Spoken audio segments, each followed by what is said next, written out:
គេថាចេះមកពីរៀនហើយតែពាក្យមួយទៀតគេថា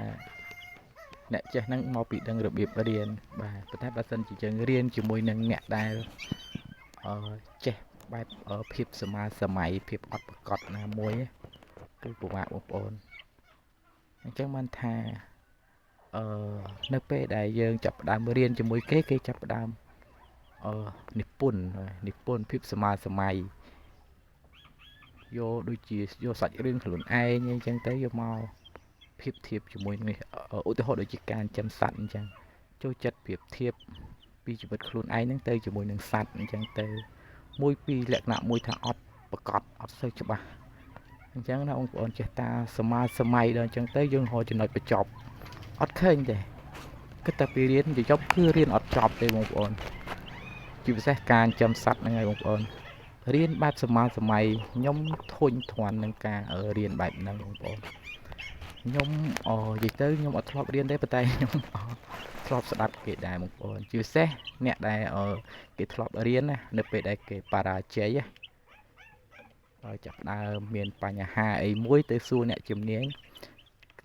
ចាប់ផ្ដើមរៀបរាប់សួរនាំយើងនៅពេលដែលយើងរៀបរាប់ទៅតាមដំណើររឿងហើយខ្វះតែមួយចន្លោះមួយចំណុចទូចនេះគឺគេចាប់យកចំណុចហ្នឹងភ្លាមហើយលើកឡើងថាចំណុចហ្នឹងឯងដែលជាចំណុចដែលជាបញ្ហាដែលបង្កើតឲ្យមានផលទាំងអស់ហ្នឹងចឹងបានថាខ្ញុំហត់នឿយនឹងការស្ដាប់អ្នកចេះបែបសមាសម័យមួយចំនួនដូចថាអត់ប្រកបមួយណាឲ្យច្បាស់លាស់ចង់និយាយថាការបរៀនរបស់គាត់ហ្នឹងគឺរៀនរហូតរៀនអត់រកចំណុចបញ្ចប់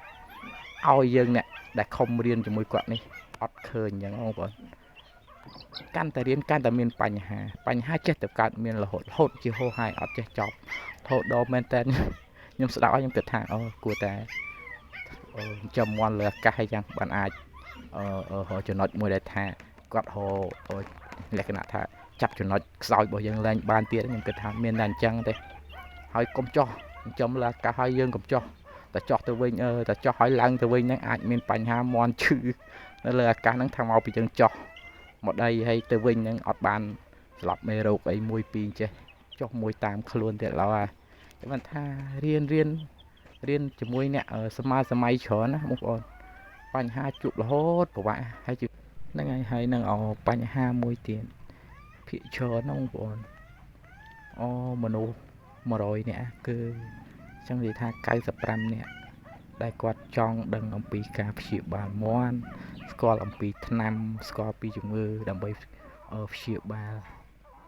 គឺភាគច្រើនពួកគាត់ផ្ដោតទៅចឹងមូលហេតុអីបងប្អូនដោយសារតែការព្យាបាលការស្គាល់ថ្នាំដាក់ទៅឲ្យត្រូវដាក់ទៅឲ្យជាហ្នឹងវាអត់សូវមានចំណុចសាំញ៉ាំខុសពីវិធានការការពារធ្វើជីវៈសុវត្ថិភាពវាមានភាពលក្ខណៈសាំញ៉ាំច្រើនដល់អញ្ចឹងហើយបានជាបងប្អូនយើងមួយចំនួនហ្នឹងគឺគាត់គិតថាខ្លួនឯងហ្នឹងមិនសូវជាមានពេលច្រើនអីអញ្ចឹងទេហើយស្រាប់ថាបើសិនជាស្ដាប់ពីការរៀបរាប់ផ្នែកធ្វើជីវៈសុវត្ថិភាពផ្នែកការពារហ្នឹងស្ដាប់ហើយគឺនឿយណាយតែម្ដងបងប្អូនស្ដាប់ហើយគឺមានអារម្មណ៍ថាហត់បាត់ដែរអញ្ចឹងហើយបានជាបងប្អូនមួយចំនួនគាត់អត់សូវផ្ដោតលើការធ្វើជីវៈសុវត្ថិភាពអនាម័យអីទេបងប្អូនខ្ញុំយល់ចិត្តចំណុចត្រង់ហ្នឹងបងប្អូនពួកអីភាគច្រើន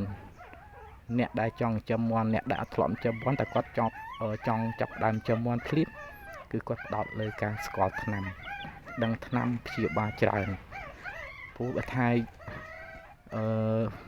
និយាយអំពីធ្វើជីវៈសុខភាពផ្នែកការពារកុំឲ្យមាន់ឈឺអីមួយពីរហ្នឹងគាត់មានអារម្មណ៍ថាខ្លួនឯងនឹងធ្វើអត់កើតខ្លួនឯងនឹងធ្វើអត់បានអញ្ចឹងបងប្អូនអញ្ចឹងហើយជាចំណុចមួយដែលបងប្អូនមួយចំនួនដែលចង់ចាប់ដើមហ្នឹងគឺគាត់តែងតែផ្ដោតទៅលើចំណុចការព្យាបាលនឹងច្រើនជាងការទប់ស្កាត់បងប្អូនពីព្រោះខ្ញុំយល់បើខ្ញុំទៅតែចាប់ដើមដែរសូម្បីតែខ្ញុំក៏ធ្លាប់អញ្ចឹងដែរបងប្អូនតែខ្ញុំស្ដាប់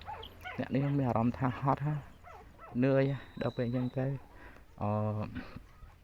បានជាខ្ញុំហ៊ាននិយាយបែបហ្នឹងបងប្អូនសម្រាប់វីដេអូក៏មានប៉ុណ្ណឹងដែរបងប្អូនបាទហើយបើសិនជាមានការប៉ះពាល់បាទទៅកាន់បងប្អូនខ្លះបាទក៏សូម មេត្តាខន្តីអភ័យទោសផងបាទ